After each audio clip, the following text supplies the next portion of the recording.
Um posto militar em tempo de paz é um lugar monótono. Coisas acontecem, mas depois se repetem incessantemente. Mas talvez a monotonia de um posto seja causada, sobretudo, pelo isolamento e por um excesso de ociosidade e segurança. Ao mesmo tempo, ocasionalmente, acontecem mesmo coisas num posto militar que não têm a probabilidade de tornar a acontecer. Há um forte no sul onde há alguns anos foi cometido um assassinato. Os participantes desta tragédia foram 2 oficiais, um soldado raso, 2 mulheres, um filipino e um cavalo. Hoje nós vamos conversar sobre Reflexos num Olho Dourado, de Carson McCullers.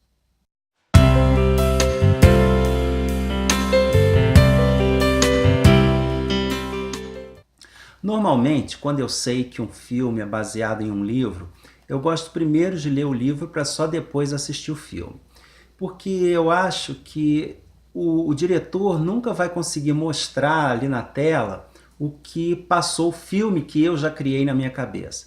Você cria aquela imagem mental na sua cabeça e quando você vê aquilo na tela e não é o que você imaginou, fatalmente você se desaponta. E nesse caso eu fiz o caminho contrário. Quem é aí tem mais idade, lembra que na época que o videocassete surgiu no Brasil, era muito difícil nós encontrarmos nas locadoras filmes de sucesso, filmes recentes. Mas a gente tinha que escolher ali entre as opções que tinham disponíveis na locadora, normalmente de filmes mais antigos. E numa dessas situações, eu assisti o filme O Pecado de Todos Nós, com o Marlon Brando e a Elizabeth Taylor. Lembro que eu gostei muito e só recentemente, lendo sobre o filme, é que eu descobri que ele era baseado nesse livro aqui, no Reflexos num Olho Dourado, da americana Carson McCullers. A Carson McCullers não é uma escritora muito conhecida no Brasil, mas ela tem uma certa fama nos Estados Unidos. Ela nasceu em 1917 e faleceu em 1967, de hemorragia cerebral. Ela sempre teve uma saúde muito frágil. Ela foi contemporânea, né, de grandes escritores como Faulkner, como Capote. Era amiga pessoal do Gore Vidal, do Tennessee Williams. E aos 15 anos, ela tinha o sonho de se tornar pianista. Só que ela teve a primeira de muitas crises de febre reumática e que deixava ela longos períodos de cama. E nessa primeira crise, né, aos 15 anos de idade, ela, enquanto se recuperava, ela ganhou do pai uma máquina de escrever. Começou ali a escrever alguma coisa, tomou gosto, e antes dos 20 anos ela já tinha o primeiro livro publicado, que foi o Coração é um Caçador Solitário. Também existe aí o lançamento aqui no Brasil. E aqui o Reflexos é o segundo livro dela. Toda a obra da Carson McCullers é bem complexa psicologicamente, né? O tema principal dela é a solidão, os fantasmas que povoam a cabeça das pessoas decorrentes da solidão. Ela também foi precursora de temas polêmicos como o incesto e homossexualismo. Então, enfim, foi uma escritora bem peculiar, né? Principalmente para a época. Como dá para perceber aí nesse trecho inicial que eu li no iniciozinho do vídeo, né, que está no primeiro parágrafo do livro, toda a história aqui se passa numa base militar nos Estados Unidos, no sul, num local não especificado, mas em período de paz. Então, nessa base militar, nós temos aí o capitão do exército, o Eldon Penderton, que vive ali nessa base com a sua esposa, belíssima, né? E eles estão num casamento bastante insatisfatório. O Eldon é um militar brilhante, né? Ele leciona estratégias de guerra lá dentro de uma academia dentro dessa base, né? E tem aquela perspectiva de promoção, de uma carreira brilhante pela frente. Só que ele é homossexual e, por decorrência disso, também impotente. Então ele é um homem bastante solitário que tenta a todo custo reforçar sua autoimagem, né? Porque ele se sente muito inadequado, tanto como militar quanto como homem. A esposa dele, a Leonora, é uma mulher belíssima, né? Bastante popular, ela é muito simpática, mas ela tem um leve retardozinho mental. Ela já é filha de militares e passou toda a vida aí em bases, né? Cresceu nesse ambiente e então tem uma desenvoltura bastante grande, né, nesse meio militar. Então, quando ela não está focada na grande paixão dela, né, que são os cavalos, as festas e a vida social, ela vive dando festas aí para as outras pessoas, os outros militares da base, né? Mas ela tenta então manter aquela fachada, né, de esposa perfeita, de família feliz. Que ela sabe que aquilo ali traz a segurança que ela precisa, a segurança social que ela precisa, né? E ao mesmo tempo ela tem um caso aí com o vizinho deles, né, que é o Major Langdon. O Major Langdon não é uma pessoa, ele gosta muito da esposa, só que ele não resiste aí a um rabo de saia, né? E a esposa dele, a Ellison, ela teve um problema sério alguns anos atrás, quando ela perdeu o bebê e entrou em estado de choque, e depois disso ela passou a ter frequentes crises nervosas. Então, com isso, né, o casamento foi se deteriorando, o marido gosta dela, não quer se separar de forma alguma, mas se tornou um casamento bastante difícil, né, uma relação bastante difícil. Ela sabe da traição do marido, mas ela suporta, inclusive faz um sacrifício bem grande de manter as aparências com as visitas da Leonora, tendo que se forçar a ter esse contato social com a vizinha, mesmo sabendo que ela é amante do marido dela. E, além disso, ela também é a única a saber de um outro segredo do capitão, né? Um segredo também aí que é mantido a sete chaves, do capitão, do marido da Leonora. A Ellison também, ela tem um criado filipino, o Anacleto, que é uma criatura extremamente estranha, né? Ele é bizarro, ele é polêmico, ele ama roupas, ele ama música, ele ama artes, é uma figura bem interessante, né? É o alívio cômico aí da história. É uma figura bastante engraçada. E é um verdadeiro cão de guarda. E nas horas vagas ele pinta, né?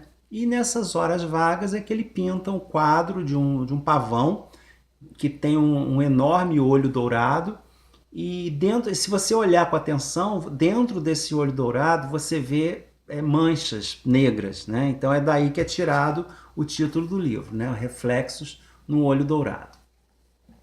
Então, por aí dá para perceber que todas essas pessoas vivem aí num equilíbrio, né? Mas um equilíbrio bastante precário. Qualquer coisa que basta um pequeno empurrão para esse castelo de cartas desmoronar. E o que acontece é que surge na história um soldado raso, que ele trabalha nos estábulos, e ele que cuida do cavalo da Leonora.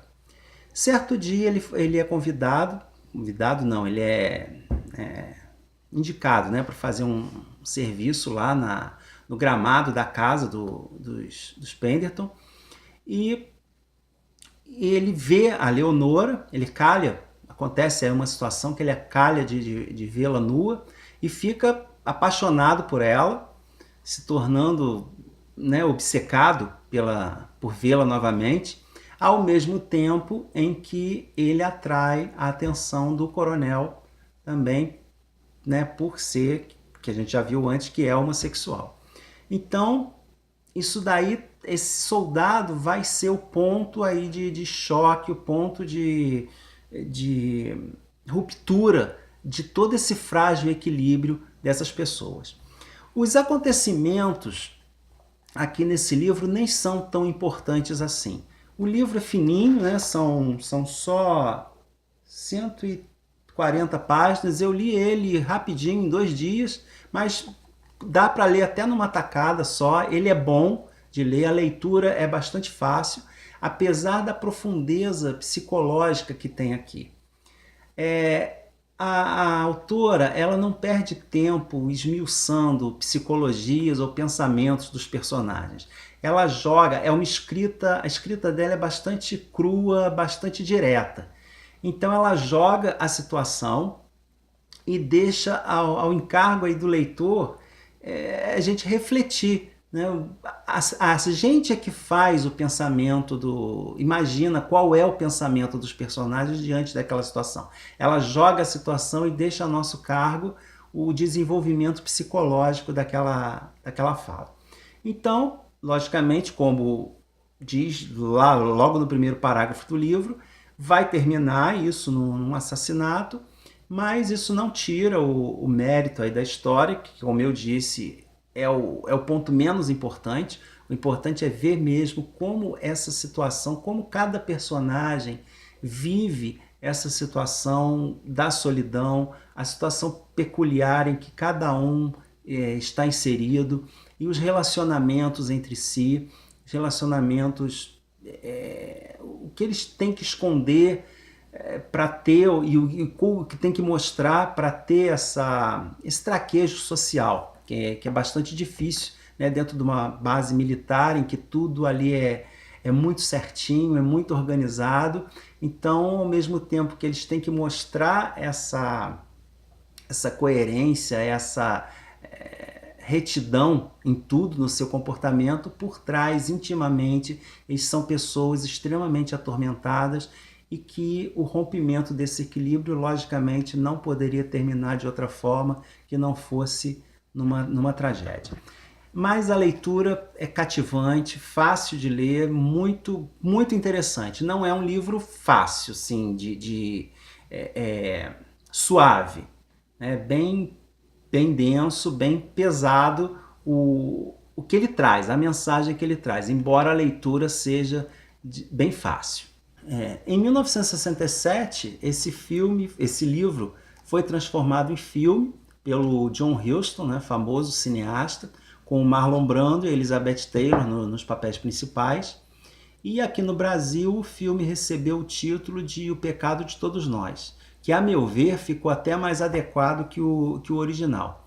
É bem mais explícito e bem mais bem encaixado, né? Não tão misterioso quanto o original aqui, quer dizer que bem menos atrativo até, na verdade. O filme, infelizmente, não fez sucesso, né? Ele foi feito num tom um tom dourado, amarronzado, de propósito, justamente por causa do título. E isso daí causou uma polêmica com os estúdios, que não queria que ele fosse lançado dessa forma, queria que fosse um filme normal. E com um personagem aí bastante polêmico na época, e um ator também bastante conhecido aí pelas suas excentricidades, que era o Marlon Brando, mas que está sensacional, tanto ele quanto a Elizabeth Taylor estão fantásticos no papel. É um filme, né, pesado. Inclusive o John Huston colocou até algumas cenas extras no filme que não estão no livro, ainda para forçar ainda mais esse clima, essa tensão existente aqui no livro. Ele ainda colocou episódios mais do que estão aqui no livro, né? São situações assim bem bizarras mesmo, e isso daí eu acho que talvez tenha ajudado o filme a não fazer o sucesso esperado. Tá? Mas é um filme muito bom, é uma adaptação bastante fiel, vale a pena ser conferido.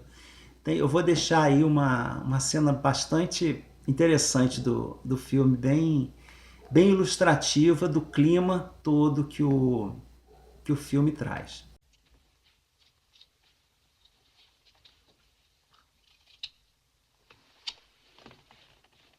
You look like a slattern going around the house this way.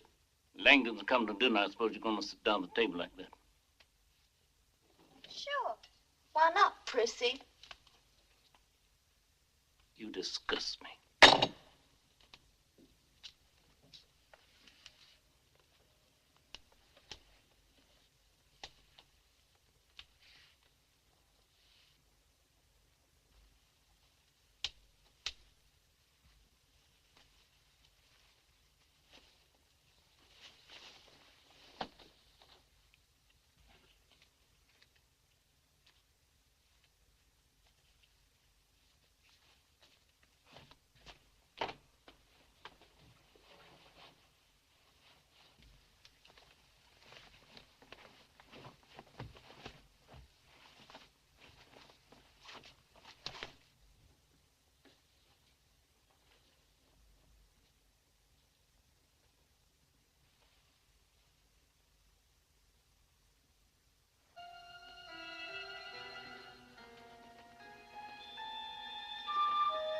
or I'll kill you! I swear I'll kill you! Don't do it! I will kill you!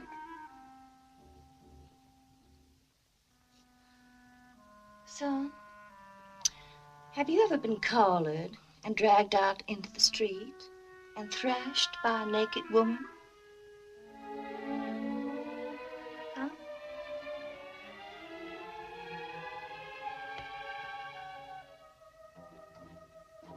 Então é bastante interessante, né, se for possível, ler o livro e depois assistir o filme com esses dois monstros sagrados aí do cinema, nessa história sensacional.